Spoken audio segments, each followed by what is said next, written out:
anga koke alakama. Anga baroke alakama. Faisons en sorte que les actes que nous sommes en train de poser soient uniquement voués à Allah tabarak wa ta'ala. Contrôlons nos intentions. Et quand est-ce qu'il faut contrôler les intentions? Le musulman doit contrôler les intentions, son intention avant de poser son acte. Le musulman doit contrôler son intention pendant qu'il est en train de faire l'acte. Le musulman doit renouveler son intention après l'acte.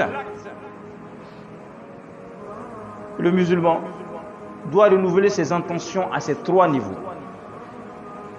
Kai ngania kura kura yani kabara damne. Kai ngania kura kura baya chema. Kai ngania kura kura lahara e bara kofe. Yani kasa muna kasobe ke shaytané ale be fere beladjin tige kasika adama dinka barachi. Satan fait tout pour remettre en cause l'œuvre au début où tu es en train de poser l'acte de bienfait que tu as initié. Pendant que tu es en train de commettre l'acte, Satan vient avec n'importe quel moyen pour te distraire. Ensuite, après l'acte, plusieurs années après, il fera en sorte que ton acte soit un acte qui ne soit pas agréé par Allah. Et c'est ce qui fait peur. Plusieurs années après, que tes actes soient remis en cause auprès d'Allah à cause de du fait tout simplement que tu extériorises maintenant ton intention. Et c'est pour ça le prophète dit alayhi salatu wassalam,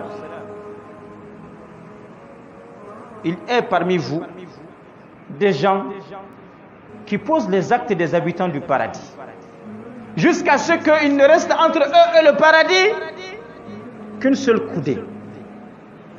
Et alors, ils flanchent, ils posent un acte des habitants de l'enfer, ils meurent, mécréants, ils vont en enfer.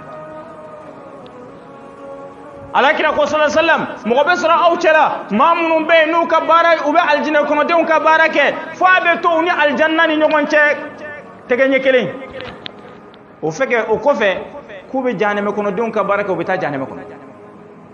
Comme Mohamed Frabé sera Aouchela, il y a parmi vous des gens qui posent les actes des habitants de l'enfer jusqu'à ce qu'il ne reste entre eux et l'enfer qu'une seule poignée.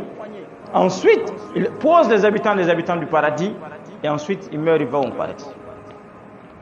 Ça veut dire quoi? C'est surtout la fin qui compte. C'est pour ça que le musulman doit toujours implorer Allah pour qu'Allah lui donne une meilleure fin.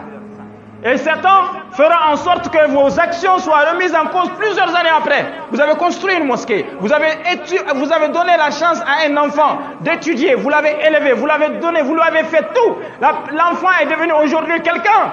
Satan va faire en sorte que toutes les actions que vous avez posées pour cet enfant et que vous ne faisiez que pour la face d'Allah, Satan va le remettre en cause à travers une ingratitude de cet enfant.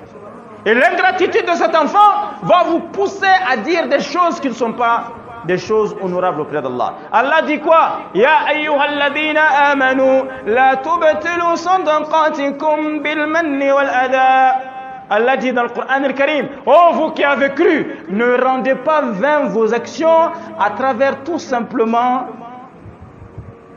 le rappel à la personne à laquelle vous avez fait le bienfait de ce que vous lui avez donné déjà comme bienfait. Allah ko aw mo munul limaniara aw kono son aw kasrakatu ana yo nyuma muke aw kono son ka tieni kuna dali ka adama dindo kuna da. L'acte que tu lui as fait, n'est-ce pas moi qui t'ai pris, n'est-ce pas moi qui t'ai donné à manger, n'est-ce pas moi qui t'ai fait ça, n'est-ce pas moi qui t'ai fait ça? Non.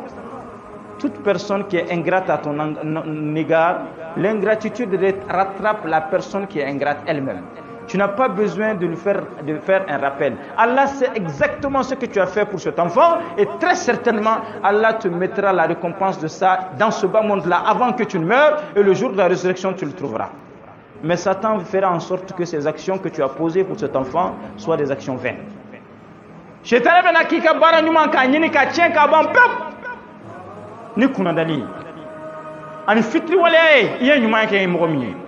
La personne avec laquelle tu as fait cette bonne action viendra poser des choses qui vont te dépasser. Et là, tu vas regretter ce que tu as fait comme bonne action. Et là, le musulman qui regrette une bonne action, alors là, c'est la grande perte.